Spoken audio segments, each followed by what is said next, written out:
What's happening? Scarecrow here. Just thought I'd do a quick tutorial on how I chop up breaks for use in jungle, drum and bass, hip hop and stuff like that.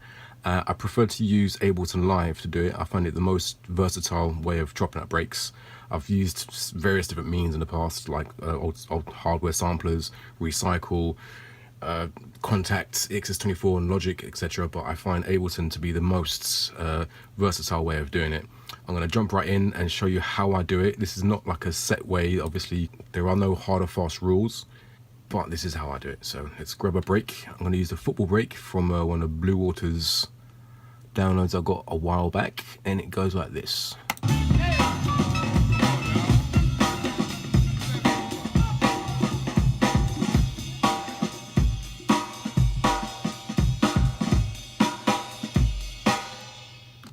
So I'm going to drag that into the arrangement view. You can go into clip view if you want. It's entirely up to you. I've got it set to warp automatically, so I'm going to take the warp off. And what I like to do is set the tempo to the same tempo of the actual break. I'll show you what I mean. So I'm going to get rid of this stuff here.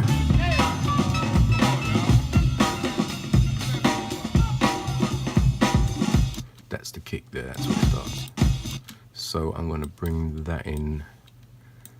So the kick starts there. You can go into the sample here and just drag that forward. I'm going to try and catch it on the 0 points, so there's no phase issues. Drag that here.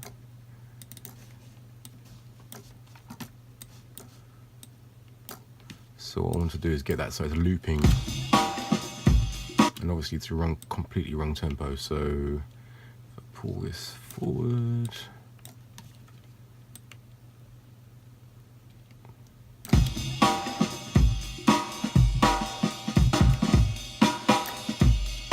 I'm just adjusting the tempo. This is unwarped as it is. I'm just adjusting the tempo of the actual track. I've got nothing else on here at the moment. So the beats are basically on, and the loop that I'm going to chop up, you'll see why later, is actually on the beat as close as can be, because what happens, the way I'm going to do it, I'm going to chop it up and then it's going to spit out a MIDI track, a MIDI part that I want to have as accurate as I can be. I know a lot of people that just go in and just chop it up and then start programming afterwards, like whack it up to 174 whatever and then just program a beat, but I like to keep the original MIDI part to just as a frame of reference, you know. I'll show you what I mean here.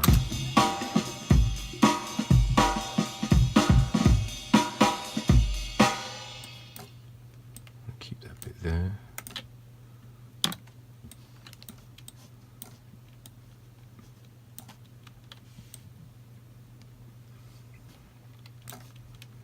So that's basically on. It's like roughly 121 BPM. And what we need to do then, it's this sample is stereo. So what I need to do is mono it, because if you try and chop up stereo breaks, it can be a problem. As you can see here, if I extend this, the points of the sample on the left and right channel are different. So if you try and chop up a stereo sample, you're going to have breakpoints and 0 points at different places, and you don't really want that. So I'll either take the left or right hand side of the break. Some people like to, if I'll give an example, I'll use Ableton Live's utility plugin back on here. Some people like to just bring the width down and kind of like mix two channels together, but that can cause phase issues. Doesn't sound too bad in this break, but can cause phasing issues. And obviously what it does, it merges the left and right hand side of each channel, so it will be the ultimate waveform that you get, the waveform that results from mixing them together, will basically be a mixture of the left and right channels, and that can cause problems when trying to chop up breaks, because the 0 points, like there for instance, if I chop that there, you'd have that would clip because that's not at 0, where the sample basically crosses over from positive to negative phase. Basically I want to have it on 0, like there for instance. So what I'll do, I'll basically take the left or right hand side of this break. That's the left. That's the left hand only.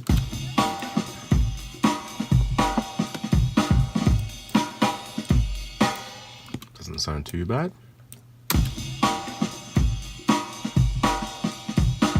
Right, it's got a lot more top end to it. I don't know if I like that.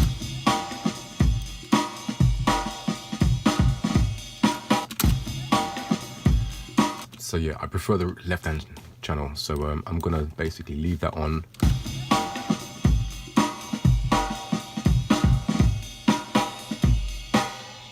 And then re-record that to another channel. So I'll go to channel 4, audio, external in. I'll make that to be 3 audio. So that channel audio 4 is taking the input from 3 audio, which is the break basically. And I'll set it to record. Give it a little bit of a leeway so it records the end of it and doesn't loop back. And then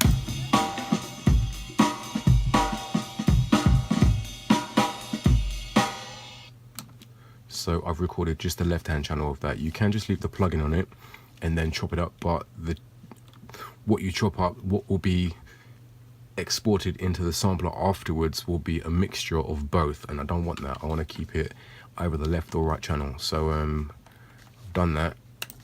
I'll get rid of that. So that's the original. This is just the left-hand channel of the break, which is warped. I'm going to take the warp off for now just to show you. Got much more meaty kick to it.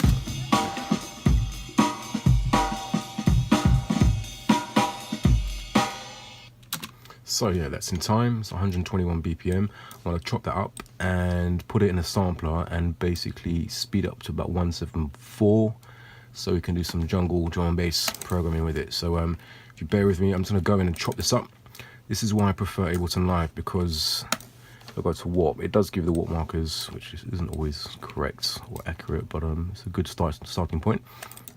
The reason I like Ableton Live is because it's not destructive. I'm going to chop up all of these slices here and export it into a sampler instrument. And once it's done that, I can then move the start and end points, like this, for instance. And it's not destructive. If you use programs like Recycle, that is destructive. So if you chop your snare too late and it's got a clip on it, that is how the snare is, and you can't fix that. You have to go back to the original break, re-chop it, rebounce it, and it's just it's a bit long. So here we go. I'm just gonna jump in here and I'll show you exactly what I mean. So I generally zoom in, zoom out.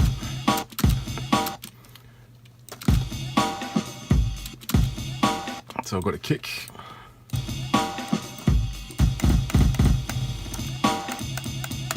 And just by the way, I always set the quantize to none so it doesn't snap, because if I set it to 1/8 or 1/16, it will snap to 8, and I don't want that. I want it to go to none so I can zoom right in and preview each slice with no quantize. So it's pretty much on. I'll fast forward this bit as well so you can skip the long process of chopping each sample separately if you like. So if you want, you can fast forward to, I'll put the time in now. It's, yeah. Right, what I normally do is I leave a little bit of leeway in between, well, before each sample, just so I can tweak it later.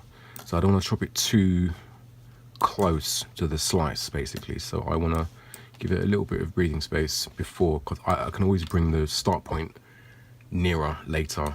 I mean, the end of the sample is probably going to be truncated and trimmed anyway, because what you're doing, I mean, this break is, it's much slower than what we're going to be programming at. So the tails are going to be chopped anyway. So the end slices, you don't have to worry too much. It's all about the transients at the beginning is what you're going to be using. So like that bit there, etc. I'll explain, I'll show you afterwards when I trim it and put it into the sampler. So right, that seems to be on. Actually, wait, I want to put it a little bit closer. Chopping, still chopping. Little hat there. I'm gonna chop that just before. Ableton always gives you what it recommends to be the transient or the 0 point of the waveform. I usually go a little bit before it, again, just to give myself a little bit of leeway. You'll see why afterwards. kick.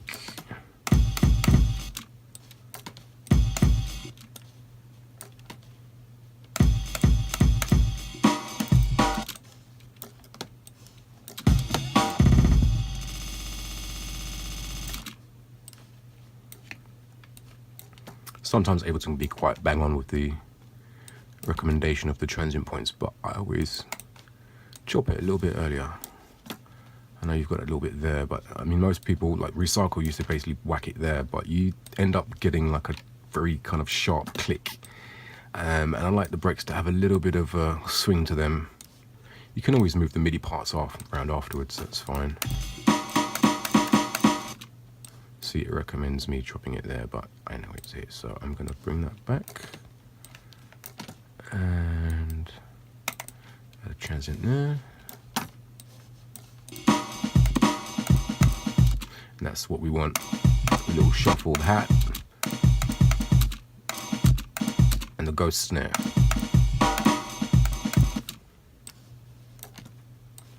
Again, I'm going to chop it a bit earlier, about here.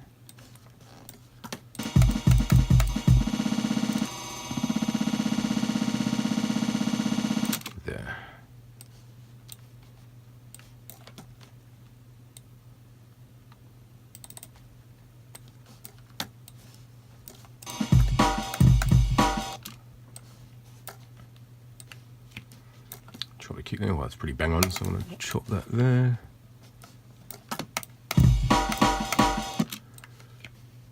And again, you can see where the waveform goes from negative to positive phase. I want to basically catch it at the 0 point, which is basically where it meets in the axis in the center. So there.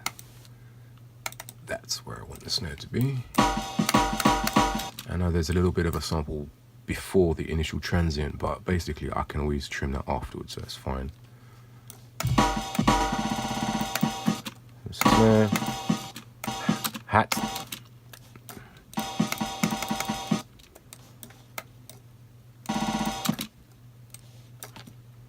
it should be roughly about here.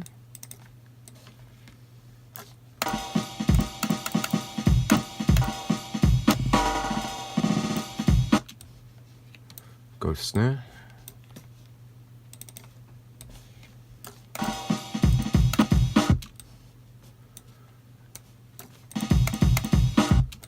Another ghost snare.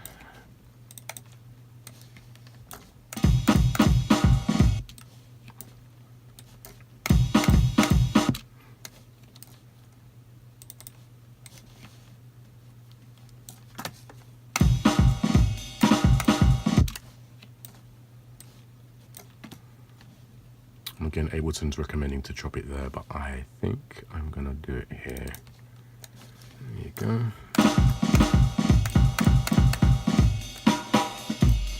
I'm not necessarily going to use all of these slices. I'll use the best ones, whatever works. So we'll see once I've exported it to a new drum rack MIDI channel.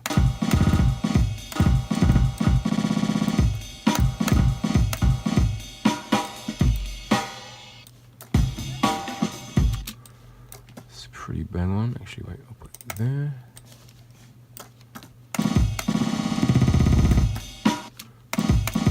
See, this has a little bit of a roll on it. I could sample that bit and that bit separately, but I'll just leave it like that for now. And then the next kick.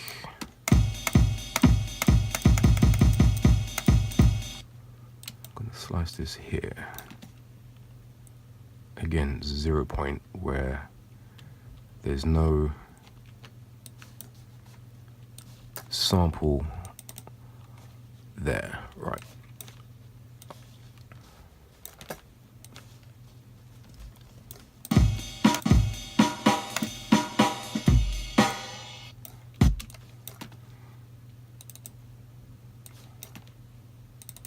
Again, I can undo my transient points here just by double clicking it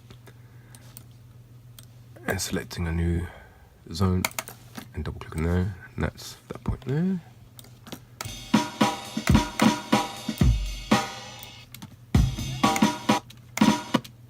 See, that's a bit too soon. I mean, it sounds pretty tight, but I want to be able to play with it afterwards, so I'll bring it back to here.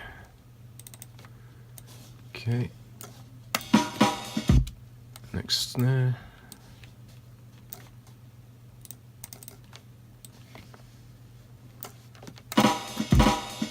Another shuffle, hat, and a ghost snare. So I'll chop this just, what it's recommending is pretty bang on actually there. Ghost snare. Again, what it recommends to be the actual transient is not really right, so I'll just bring it forward a bit, find like a 0 point, and I think there should do. Snare, sorry, kick, should I say.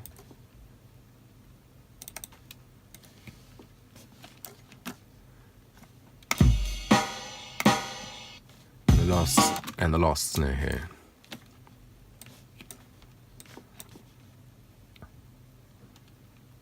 I'll just whack it in there, it's fine. Right, and I'm going to put an end point on this as well, which is there. Just so you don't have one really long sample on one key. So that's basically chopped up.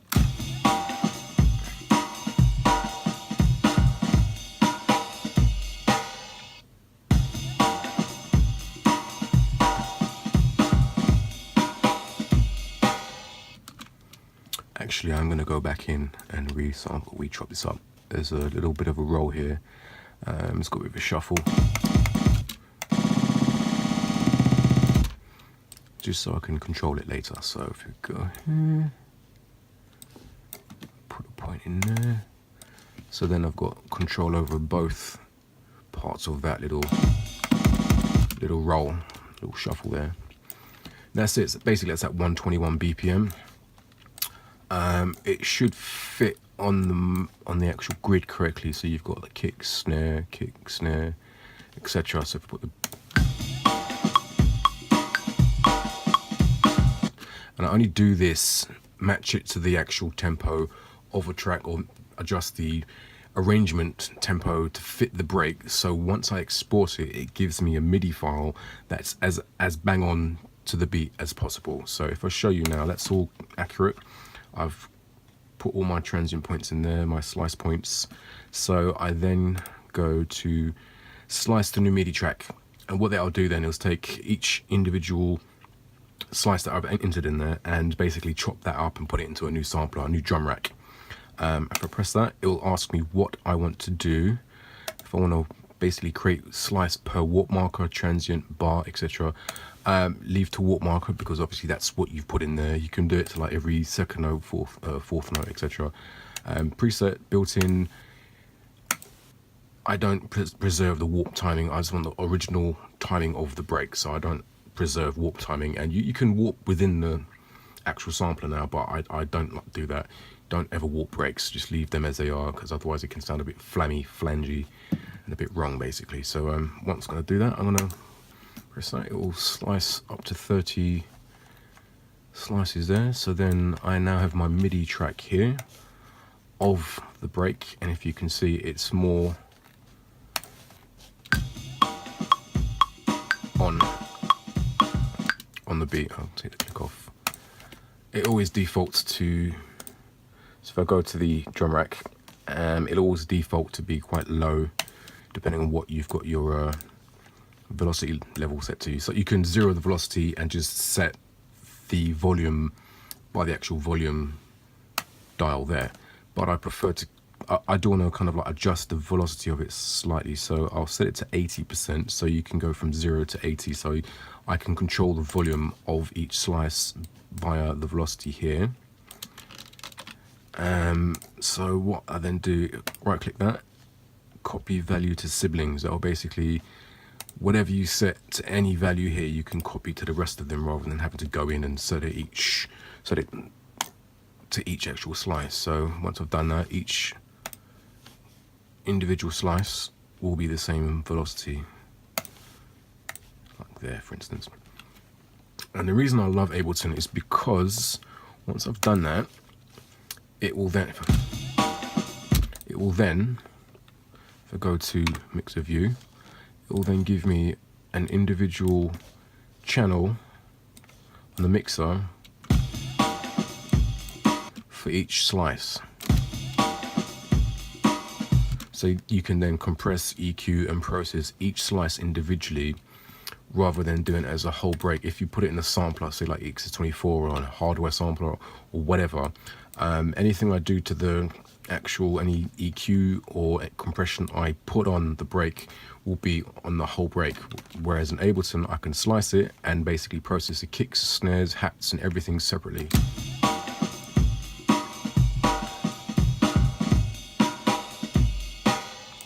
There you go. Right, now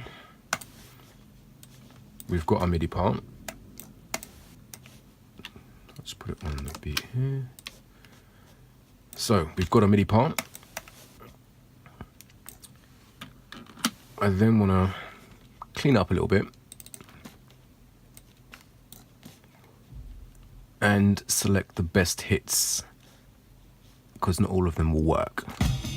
And as you can see here, the two little shuffles that I decided to chop separately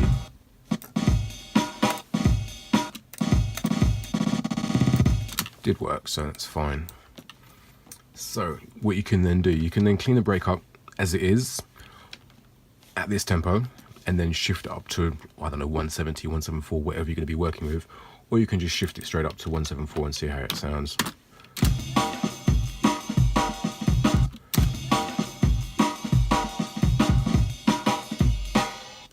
Some bits work, some bits don't.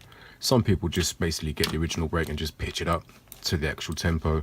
I don't always like that. Not all breaks work pitched up or pitched down. Some do.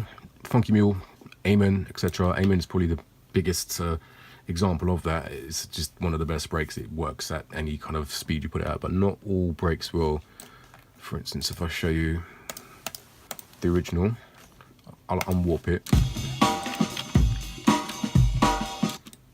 Just shift it up in pitch. So if I was to pitch it up to this tempo, it works, but it's a bit too, it's kind of like what they used to do in the old hardcore days. It's a bit too much. It loses a lot of its balls basically. So rather than do that, I would sample it like I did, chop it all up, and then we've got our break here. So loop that.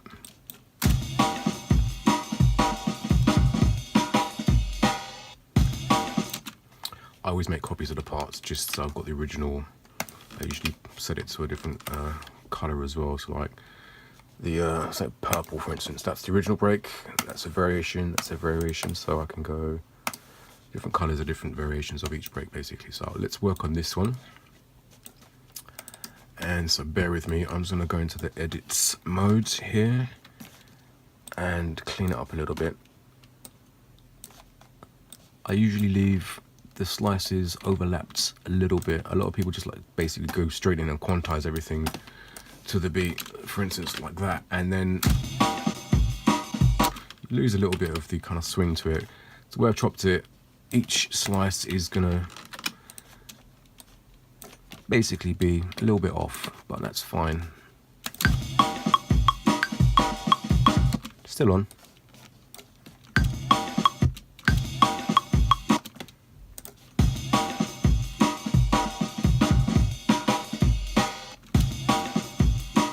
Right, so I'm going to go in and program this now. So give me one moment.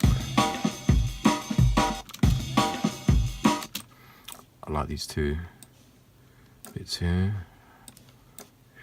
Shift that there.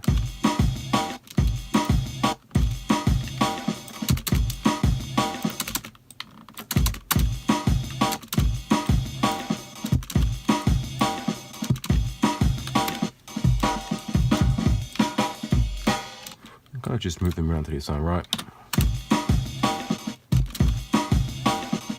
Shuffles are always the hardest thing to get right, but I always have them a little bit early or late.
missed there.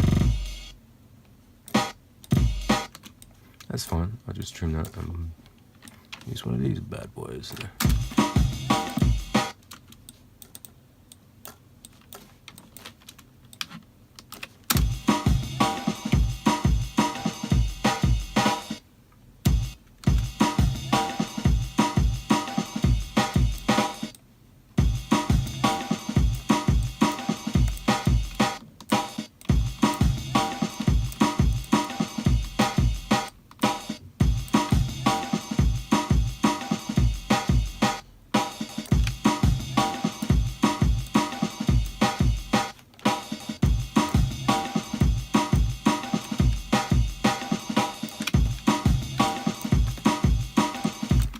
This part is short, obviously, because it chopped the length of the sample and created the MIDI track to the length of the sample. So I've got about a couple beats there that need to be filled. So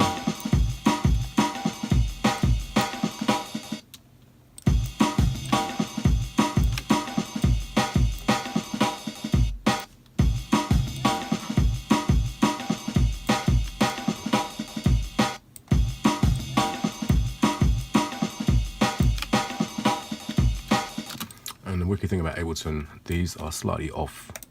You can copy them and it will basically snap to the original position in relation to the actual beat. So that's obviously kind of like a quarter of a beat off. So I can then just leave it there. Sorry, do that. That's what it should be. Bit groovy, but gives a bit more of a swing, I find.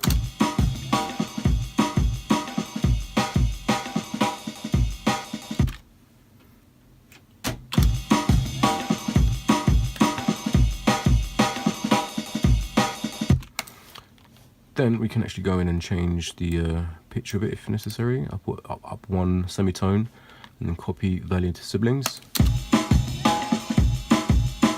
Doesn't always work. Some breaks sound better lower actually, which goes against the whole thing about speeding the entire loop up to drum and bass speed. So I'll do it -1 semitone, copy value to siblings. Much more weighty.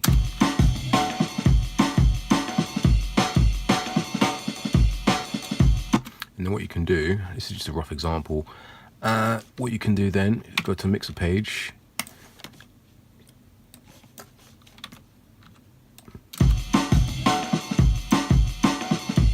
I can then group each slice according to like kick, snare, hat, whatever. So if I go to the kicks, kick 7, 1,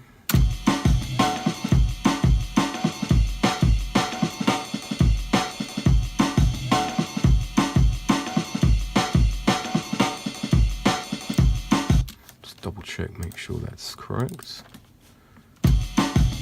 So 7, 1, and 28.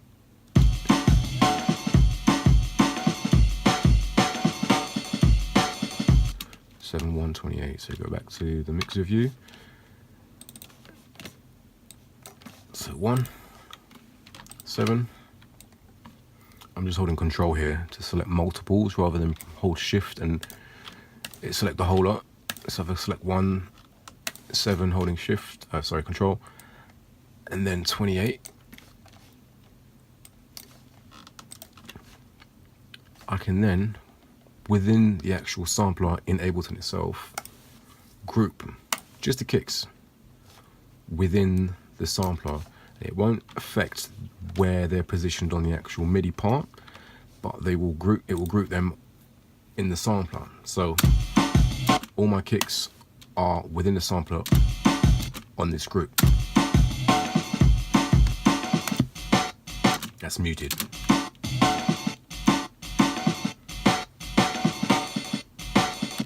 I can then do that with the snares, which are, if you go back to the MIDI channel, 3, 9, 29. So then these are basically what I'm using. I could go through the entire sample range, but like all the kicks and all the snares and all the hats and the ghosts, I can group them separately, but obviously it's 30 slices, so for sake of time I'm just going to just do these for now. So that was again 3, 9 and 29. So if I go here, 3, again holding control, this is a PC by the way, 9 and 29, I can then group those. So now I've got my kicks, snares grouped separately, and the rest of the track is basically the hats and the ghost snares.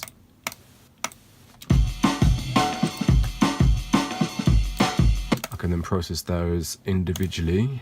I'm just going to bring up a plugin quickly. UAD's Helios EQ. You could use any EQ for this. This is just an example. I like this, quite meaty.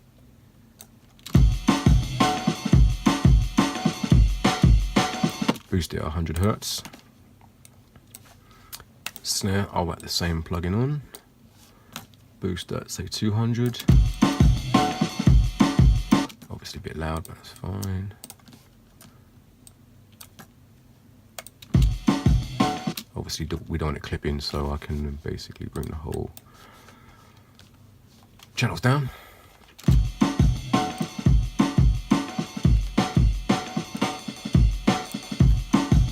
And there you have it.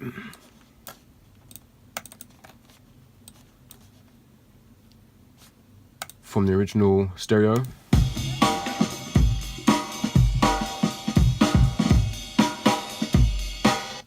to the mono recorded version of it, which obviously sped up, so I'll put that down to how it was originally.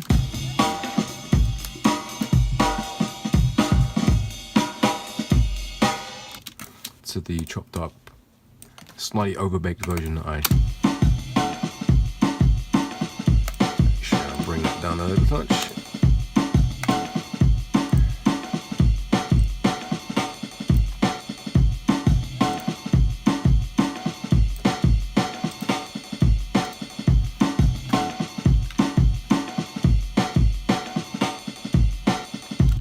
Right, so I was going to leave it there, but I thought I would elaborate a little bit further on what I said earlier about how Ableton Live is non-destructive when you're chopping up samples from a main WAV file or audio file or a file or whatever you're using, and then you slice to new MIDI track like I have done here. What I meant was, if I go here, I'm going to take the plugins off of the groups that I put on earlier because it was clipping a little bit. What I meant was, obviously, is put them all into a drum rack here. So I've got my kick, hat, snare, hat, ghost snare, etc. And as you can see, I've sliced each sample slightly early. So most people would slice it kind of here. If I show you like a zoomed in waveform, I've got a bit of a waveform before the initial transient, which technically is here, but I don't like having it too sharp. I like to be able to edit it afterwards, and obviously I do program my breaks a little bit loose. A lot of the kicks and snares, etc., you can see are slightly overlapped to the beat. They're not really bang on. Some of them are basically, but a lot of them are quite loose because I like having a bit of swing in my breaks. Basically, you can do that if you want. You can program them sharp and quantize them. That's completely fine. A lot of people do that. What I meant earlier when I said you can actually go in and edit them afterwards is, say, like this. If I can find a sample, let's use this snare as an example. If I was to do this in Recycle or some other program, that would be my snare. It would have chopped it there. So if I chop my snare here, the sample would be, it would start from there, and that would basically be it. And I can't bring it back because it's already chopped it. But in Ableton Live, it makes a copy of the entire waveform, as you can see here. It slices this part according to what markers, I call them transient slice points, etc. Whatever you've put in the actual audio file initially, it was there. So if you wanted to move it, you can just literally drag it in, and that will stay there like that. So you can actually retune, kind of like retime your breaks and slices however you want. So where I've got my break quite loose, I could quantize the whole thing, which might not sound right. If I press Control U, it's Command U on the Mac. This is a PC, by the way. I will be doing a Mac specific tutorial soon. I have a Mac myself. I'm just sorting out some screen capturing software for it and a microphone. That you can do that, basically quantize it so it's all to the beat, and if I play it, take the click off.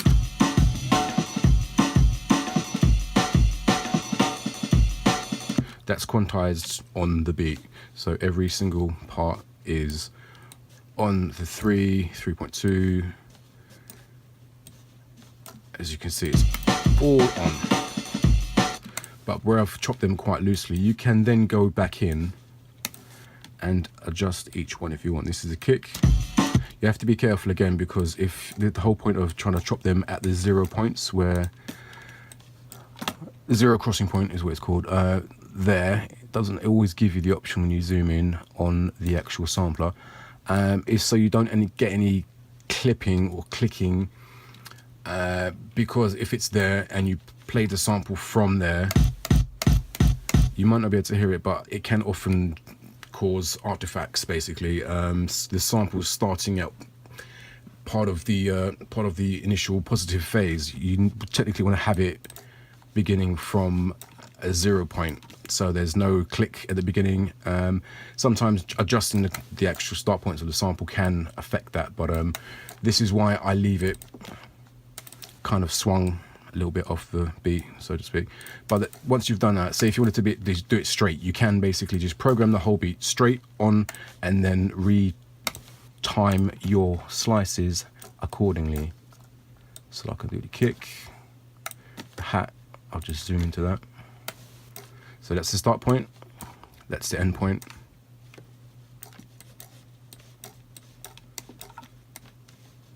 And you could bring that into there if you wanted to. And with the snare.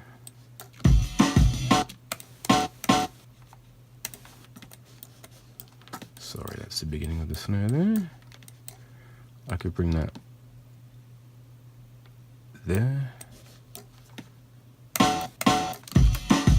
So you can tighten each slice individually, and it's not destructive. You can change that whenever you want, however you want. To change the timing of it, you could add swing to it by having everything bang on, and then say, for instance, my main kick here is 7. I'll go to 7 here. I could add swing to samples by just programming everything quantized every 16th or 8th or whatever, so it's all bang on the beat, and then changing this to give the sample more swing, however you want to do it. So I just thought I'd elaborate further on that. Also, yeah, this has been a PC specific version of Ableton Live 9. I know 10's out now. I'll probably do a 10 one when I get it soon. I will be doing a Mac specific tutorial on chopping up breaks as well, which will be screenshots, so it'll be better quality, not filmed on my phone. So yeah, any questions or queries anyone has about what I've done, the process here, or any shortcuts or parameters or whatever, drop a comment and I'll be more than happy to answer any questions you have. All good. I hope this helps. Yeah, hopefully more people will be programming breaks soon. So yeah, peace.